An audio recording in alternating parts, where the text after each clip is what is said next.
ना हो। लेकिन जब रिजल्ट आया, अब देखो हो क्या रहा है, ये बेचारा एकदम शांत है, चलो यार अभी तो लगे थे, नहीं होगा तो क्या ही दिक्कत है ना? ये अपना कुछ नहीं सोच रहा है, लेकिन ये बीसी वाले भाई साहब, पूरी दुनिया, अब तो भाई साहब उस वाली लड़की से हमारा शादी। तो अब यहाँ पता है क्या हुआ? अब देखिए क्या होता है। अब ये जो सी वाला था ना, ये हाई लेवल वाले पेपर में बैठ गए हैं, कंपनी में घिसने वही। कॉलेज में भी एक्स्ट्रा काट रहे हो, प्राइवेट भी जाओ काटते रहो जिंदगी में फिर आए। इसी पे हमें याद आते हैं हमारे ओम नारायण जी, सबसे मजेदार सबसे जबरदस्त लड़का, मतलब हर चीज बढ़िया से करता है, क्यों नारायण? चलिए आइए, आपका स्वागत है। इधर से आइए, कहीं गिरा फिरा मत दीजिए। आइए, कुछ टेंशन की बातें हो रही थी तो आप थोड़ा मिजाज सही कर दीजिए। आइए आइए आइए, इस बार आप भी पूछिए, पेपर पर बारी बात कर रहे थे तो बड़ा बहुत ही हंसी मजाक वाले हैं, मजा एकदम आता है, कुछ नंबर आए, टेस्ट बढ़िया नंबर आता है, मेहनत करो यार। चलिए तो भाई, बाकी देखिए थोड़ा एक बता दें आपको, देखिए आप लोग सभी लोग, जब हम लोग कलर कोडिंग पढ़ते थे कॉलेज में अपने, तो हमारे टीचर्स वहाँ पे एक ट्रिक बताया करते थे, B B Roy of Great Britain has very good wife, ऐसा ही कुछ ट्रिक था ना? आई थिंक, मुझे जहाँ तक याद है, क्योंकि मैं ये ट्रिक याद नहीं किया था, बस एक बार पढ़ा था। तो यार मुझे उसमें लग रहा था ना कि यार ये ट्रिक याद करने से अच्छा है कि यार मैं कलर को ही एक लाइन से याद कर लूँ। एक बार बी को मिला के फिर ब्लैक लिखूंगा, फिर ब्लू लिखूंगा, इससे अच्छा है कि कलर को ही डायरेक्ट याद कर लिया जाए। जैसे हम लोग गिनती याद कर लेते थे, तो कलर याद करने में कितना टाइम लग जाएगा। तो हमने क्या किया उस समय, कुछ उतना सोच नहीं पाए, तो हमने black, brown, red, orange, yellow, green, blue, violet, grey, white, gold, silver यही याद कर लिया भाई। ठीक है, अपना काम काम उसी से चलाता गया। लेकिन आज के कंपटीशन को देखते हुए मुझे लगा कि यार ये ना सही चीज़ नहीं है।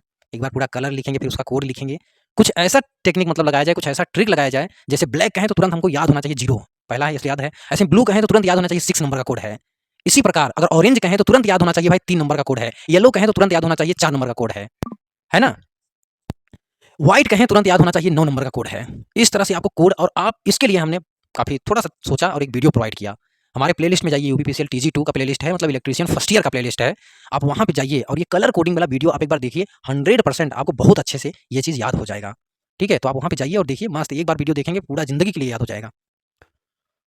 और ओम नारायण कहाँ तक पढ़ लिए थे हम लोग? रेजोनेंस हो गया था ना? सीरीज रेजोनेंस पूरा हो गया था ना?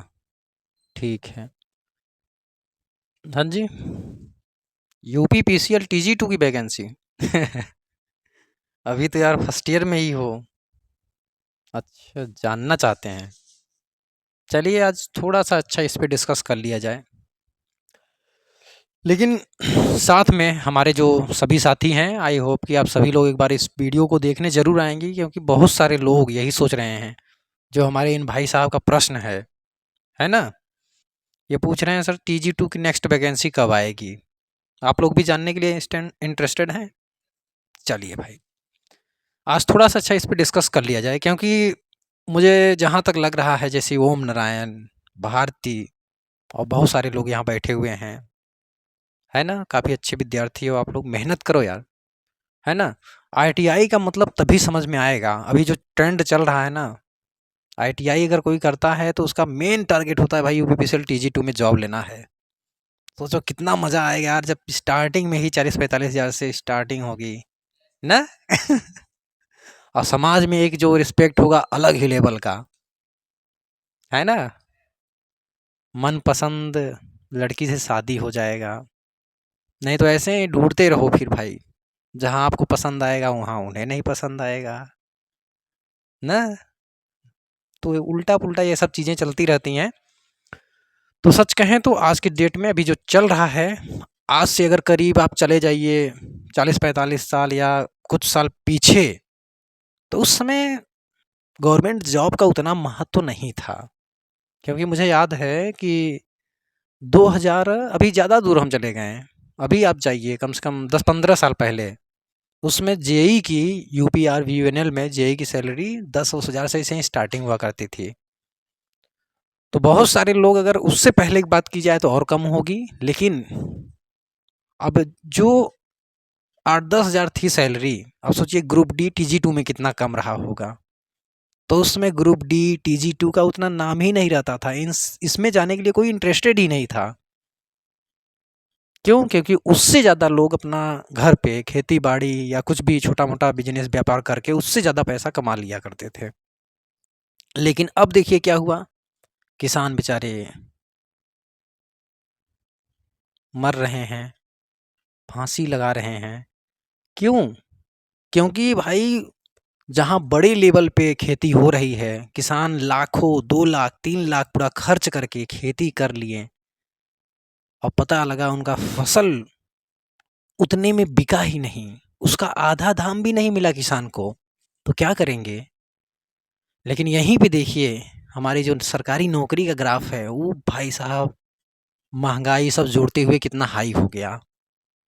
आज की डेट में सरकारी नौकरी का इतना महत्व हो गया कि अगर कोई ग्रुप डी की भी नौकरी पा रहा है, उसको भी पाने के लिए पूरा लोग जान लगा दे रहे हैं और नौकरी पा रहा है, पा जा रहे हैं, तो समाज में एक नेक्स्ट ही लेवल का उनका रिस्पेक्ट है।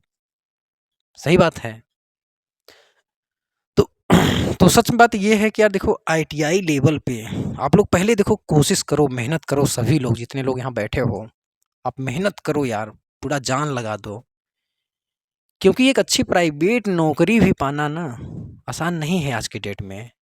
आप एक अच्छा प्राइवेट नौकरी जैसे कि मारुति कंपनी हो गई, ये सब इसमें भी अगर आप कंपनी की तरफ से हो गए तो आपको कभी दुख नहीं होगा कि हम यार सरकारी नौकरी नहीं पाए, क्योंकि जब आप उसमें जाएंगे तो लगेगा कि यार मतलब ना तो हमें यहाँ पे सरकारी से कम कुछ मिल रहा है, हो सकता है उससे अधिक ही मिले मारुति जैसी कंपनियों में, उससे अधिक ही सुविधा वहाँ पे मिल जाए आपको, लेकिन आपको लगेगा हाँ आईटीआई किए थे तो उसका मतलब आया, लेकिन ऐसे ही आईटीआई कर लेंगे हवा में ना, तो फिर लगेगा यार ये क्या है, हम वही कर रहे हैं जो एक शायद नहीं पढ़ा हुआ है वो कर रहा है, तो आपको ऐसा लगेगा, ऐसा फील होगा। लेकिन आप पहले कोशिश करिए चाँद पे पहुँचने के लिए, चाँद ना मिले तो क्या हुआ, सितारे तो मिल ही जाएँगे। तो आप कोशिश करिए, हमारा टीजी2 है भाई, इसको ही निकालना है। टीजी2 नहीं भी निकला तो क्या हुआ, ठीक है प्राइवेट कंपनी में कोई अच्छी खासी जॉब देख लेंगे, नहीं तो फिर क्या होगा भाई, अगर आप चीज़ों को बढ़िया से तैयार नहीं रहेंगे, प्रिपेयर नहीं रहेंगे, तो वही प्राइवेट में कॉन्ट्रैक्ट बेस पे, आजकल तो प्राइवेट में भी ठेकेदार बैठा दिए हैं, प्राइवेट प्राइवेट प्राइवेट 2-3 लेवल में प्राइवेट कंपनी में हो गया है। प्राइवेट में भी परमानेंट जॉब मिलना आसान नहीं है ना। तो पहला हमारा प्रयास यही होना चाहिए, पढ़ाई करने का मेन तरीका भी यही होना चाहिए कि मैं यार पहले टीजी2 में जॉब लेनी है, और बाकी हम आपके साथ तो लगे हुए हैं, बाकी साथी आप सभी लोग जितने लोग जुड़े हुए थे हमारे साथ, आप लोगों से भी मैं अपने क्लास के बारे में, क्योंकि आप सभी लोग कोचिंग में पढ़ रहे हैं, बाकी हम ये क्लासेस जो प्रोवाइड करते हैं फ्रेशर स्टूडेंट के लिए, उनके लिए ही वीडियो बनाते हैं पूरा बढ़िया से यार, हर एक चीज़ अच्छे से डिस्कस करते हैं, जितना हम तैयारी में डिस्कस करते हैं वो हम अपने आईटीआई कॉलेज में पूरा बढ़िया से पढ़ा देते हैं, ताकि इन लोगों को कभी इस चीज़ का दुख ना हो कि यार इस चीज़ के बारे में तो हमने सुना ही नहीं, वहाँ पे जाके मैं पहली बार सुनने के लिए मिल रहा है ना। तो बस मेहनत करिए, मेहनत क्योंकि अभी मज़ा ले लेंगे, मेहनत तो एक दिन करना ही है, अगर ज़िंदगी पूरा जीना है, 60 साल की ज़िंदगी है, यही मान के चलो 60 ही साल है ना, ज़िंदगी जीना है तो 30 साल चाहे इस तरफ मेहनत कर लें, चाहे 30 साल उस तरफ, लेकिन ये वाला जो मेहनत होगा वो उतना तकलीफ नहीं देगा आपको, बल्कि मज़ा ही आएगा, जब मेहनत करने की आदत पड़ जाएगी ना तो मज़ा ही आएगा। लेकिन उस तरफ वाली जो ज़िंदगी है मेहनत, फिर वही दुख, आंसू, ताने, यही सब सुनने वाले, बड़ा मतलब पेनफुल दर्द होगा, है ना, बहुत पेनफुल। तो मेहनत तो एक दिन करना है पक्का, चाहे इस तरफ करें चाहे उस तरफ, अब आपके ऊपर डिपेंड है किधर करना चाहते हैं, अभी या बाद में। एक्सपीरियंस है यार, इसलिए आपके सामने इतना बढ़िया से एक्सप्लेन कर पा रहा हूँ, है ना। बाकी कुछ कमी रह जा रही हो तो बताओ, क्लास में पूछो, मैं तो चाहता हूँ आपको बढ़िया नेक्स्ट लेवल से सब चीज़ सिखाऊं। नहीं तो आईटीआई कोर्स कितना है, अगर हम चाहें तो भाई 1-2-3 महीने में ख़त्म हो जाए, लेकिन आपके साथ लगे हुए हैं कि आप मजबूत बने, ताकतवर बने, लेकिन आप लोग हो जाके बस सो जा रहे हो। सब कुछ करो, मैं तो कहता हूँ सिर्फ आप अपने 24 घंटे में से सिर्फ 4 ही घंटे निकाल लो, बहुत है। 3 ही घंटे निकाल लो, अभी स्टूडेंट में अभी पढ़ रहे हो आप लोग ना फर्स्ट ईयर में, 3 घंटे रेगुलर पढ़ो, जितना पढ़ा रहे हैं बस उतना ही तैयार कर लो, फिर अपना खेलो कूदो सब कुछ करो, कोई दिक्कत नहीं है। बस कंटिन्यूसली उतना घंटा, 3 घंटे ही निकाल रहे हो तो डेली निकालो, फिर कुछ भी हो जाए 3 घंटे में पढ़ना ही है भाई। और शुरुआत 1 घंटे आधे घंटे से ही कर लो, जितना पढ़ाया जा रहा है उतना जाके बस रिवाइज कर लो पहली बार। रिवाइज करने में कितना टाइम लग जाता है, ज़्यादा से ज़्यादा आधा घंटा लगेगा, उतना ही तो करो डेली। फिर धीरे धीरे ऐसे बैठने जब मज़ा आने लगेगा ना तो आदत बन जाएगी। 21 दिन तक कर लिए तो ज़िंदगी उसमें ढल जाएगी, फिर लाइफ उसमें चेंज हो जाएगी फिर, है ना। तो देखिए अभी बहुत सारे लोग पूछ रहे हैं कि यूपीपीसीएल TG2 की वैकेंसी कब आएगी। अभी देखो आप सभी लोग एक्साइटेड हो इस चीज़ को जानने के लिए। तो अब देखो इलेक्शन के बाद ही वैकेंसी आएगी, आप सभी लोग जानते भी होंगे ना। तो अभी जितने हमारे साथी लोग जुड़े हुए हैं वो भी अपना ध्यान में रखें भाई, अपना उसी हिसाब से तैयारी भी करें कि आपकी जो वैकेंसी है वो करीब अक्टूबर नवंबर तक आएगी। वैकेंसी पक्का आएगी भाई, यूपीपीसीएल TG2 की अच्छी वैकेंसी आएगी, अच्छी है। और आप सभी लोग देख रहे हो इस समय भाई कट ऑफ, तो इस बार जो एग्ज़ाम दिए होंगे ना तो वो तो देख के हालत ही ख़राब हो गया ना।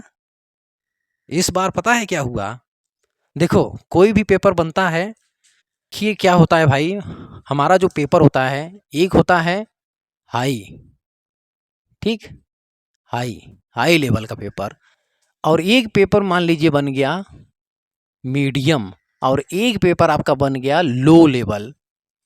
ठीक है, अब विद्यार्थी तो बहुत सारे होते हैं, लाखों होते हैं। अब यहाँ हम सिर्फ एग्जाम्पल के लिए 3 विद्यार्थी ले रहे हैं, एक है ए और एक बी है, एक है सी। ठीक, आप तीनों को जानते हो पर्सनली मान लो। अब ए जो पेपर दिया ये दिया भाई तो पाया 120 नंबर, और ये बी जो पेपर दिया ये पाया कितना, मान लो 130 या 140 नंबर, 140 नंबर, और ये पेपर दिए 150। और हमारा टोटल मार्क होता है भाई, पूर्णांक होता है 200 का, ठीक है, 200 का। अब देखो, अब आप इनको ना सबको जानते हो कि यार मतलब ये जो सी है ये पढ़ने में मतलब बढ़िया है, ये तैयारी अच्छे लेवल से किया है, ये भी पढ़ने में सही है, ये भी सही है। लेकिन हो सकता ये जो बी और सी हैं ये बहुत दिनों से लगे हुए हैं, तैयारी कर रहे हैं, मतलब इनकी हर एक चीज़ पे पकड़ है। लेकिन इसको आप जानते हो कि ये टेक्निकल इसका सब्जेक्ट बढ़िया है, लेकिन अभी गया है तो नॉन टेक्निकल और ये रीजनिंग ये सब बढ़िया से उतना नहीं तैयार कर पाया है ना। आप जानते हैं उसमें सब होता है ना, हिंदी, इंग्लिश, रीजनिंग, मैथ नहीं होता है, ठीक है। उसके बाद आपका जीके होता है, ये सब चीज़ें होती हैं इसमें। तो ये जो था नॉन टेक्निकल सब्जेक्ट पे उतनी पकड़ नहीं थी इनकी, और ये जो 2 थे भाई ये बहुत दिनों से लगे हुए हैं, और आप सभी को जानते हो, आप कह रहे हो कि इनका भी हो जाएगा सिलेक्शन, इनका भी हो जाएगा। अभी ये लड़का नया-नया शुरू किया है, पढ़ने में तो अच्छा है, लेकिन हो सकता है ना हो। लेकिन जब रिज़ल्ट आया, अब देखो हो क्या रहा है, ये बेचारा एकदम शांत है, चलो यार अभी तो लगे थे, नहीं होगा तो क्या ही दिक्कत है ना? ये अपना कुछ नहीं सोच रहा है, लेकिन ये BC वाले भाई साहब पूरी दुनिया, अब तो भाई साहब उस वाली लड़की से हमारा शादी हो ही जाएगा। यार बहुत लोग काटे हैं भाई, अब तो अपने मनपसंद का दहेज भी लेंगे अपने मनपसंद का, लेकिन लेना नहीं चाहिए, है ना? ये कुप्रथा है, इसको ख़त्म करना चाहिए, है ना? तो देखिए यहाँ पे क्या है, अब ये भाई साहब सपने देखना शुरू कर दिए हैं, मस्त-मस्त सपने आ रहे हैं, नींद भी खुशी की मारा नहीं आ रही है, घर वाले भी मस्त एकदम मस्त। लेकिन आता है तब तक फाइनल रिजल्ट। अब फाइनल रिजल्ट में क्या हुआ, भैया इनका हुआ ही नहीं 150 वाले का, और जिसको आप सोच रहे थे इनका तो यार नहीं होगा, और ये पता चला यार यार उसका हो गया, यार उसका तो यार 120 था, कैसे हो गया, 150 था, इनका हुआ ही नहीं, ये कैसे। तो अब यहाँ पता है क्या हुआ, अब देखिए क्या होता है, अब ये जो सी वाला था ना ये हाई लेवल वाले पेपर में बैठ गए हैं, किसमें, अरे सॉरी ये ए वाला, ए यहाँ बैठा था पेपर देते समय, और बी यहाँ बैठ गया, और ये जो सी है बेचारा यहाँ बैठा था, ठीक है, एकदम लो लेवल वाले में। तो ये सी लो लेवल में 150 मार्क लाया, ये लाया 140 मार्क मीडियम वाले में, और ये लाया भाई साहब कितना 120। और जब फाइनल मेरिट गई तो मान लीजिए 160 पे बनी फाइनल मेरिट, कितने बनी 160 नंबर पे। तो बोर्ड वाले भाई साहब कहें कि यार ये ना लो लेवल में था इसलिए 150 नहीं ला पाया, ऐसा करते हैं इसको ना देते हैं नॉर्मलाइजेशन करके कि अगर ये यहाँ बैठता लो लेवल वाले में तो ये 40 नंबर और कर देता, तो ये हो जाता है 160। अब बेचारा बहुत सही पा गया 160, नॉर्मलाइजेशन कर दिया बोर्ड, अब ये 160 पा गया, मस्त एकदम मजा, वाह वाह वाह, नौकरी लग गई। और ये मीडियम वाले थे, इनको भी दे दिया 20 नंबर या 30 नंबर जो भी, ये कहें चलो भाई ये मीडियम वाले में है इसलिए ये 140 ही पाएँ, दे दिया, इनका भी हो गया ऐसे ही। तो इस बार का रिजल्ट कुछ ऐसा भी आया था। अब सोचो इस बेचारे की कहाँ गया ये सी वाले की, जो बहुत दिनों से लगा हुआ था, क्या गलती थी जो लो लेवल वाले में बैठ गया। इसको तो यहाँ बैठना चाहिए और यहाँ बैठना चाहिए था। तो कभी कभी जानते हो आज क्या होता है, सब लड़के यही मनाते हैं, भगवान कुछ हो कठिन वाले पेपर में बैठाना हमको ना, कठिन वाले पे इतना वेरिएशन देखने के लिए मिलता है लड़के, बस यही। तो यहाँ थोड़ा सा लक फैक्टर हुआ कि नहीं हुआ ना, लक फैक्टर। अब इन भाई साहब की इतनी तैयारी थी और पेपर में आप देखोगे ज़्यादा उतार चढ़ाव नहीं होता है, अगर आपकी अच्छे लेवल की तैयारी है तो यहाँ भी बैठेंगे तब भी 140-45 तो कर ही लेंगे। आपकी तैयारी अगर है तो आईटीआई में ऐसा कुछ नहीं पूछ देगा, जबकि आपकी तैयारी है तो यहाँ आप 140-45 नहीं कर पाएंगे, कर लेंगे।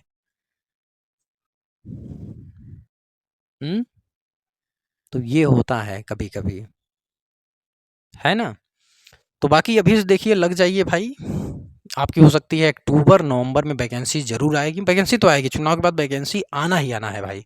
ऐसा मत सोचिए कि फिर से योगी जी सॉरी मोदी जी आ जाएंगे, बीजेपी की सरकार आ जाएगी तो वैकेंसी नहीं आएंगे, मुझे ऐसा तो नहीं लगता, आएगी वैकेंसी। और अभी से आप लोग तैयारी करते रहिए, बेचारी वैकेंसी नहीं आएगी तो हमारे ये जो विद्यार्थी हैं कहाँ जाएंगे यार, प्राइवेट कंपनी में घिसने वही कॉलेज में भी एक्स्ट्रा काट रहे हो, प्राइवेट भी जाओ काटते रहो जिंदगी भर फिर आए।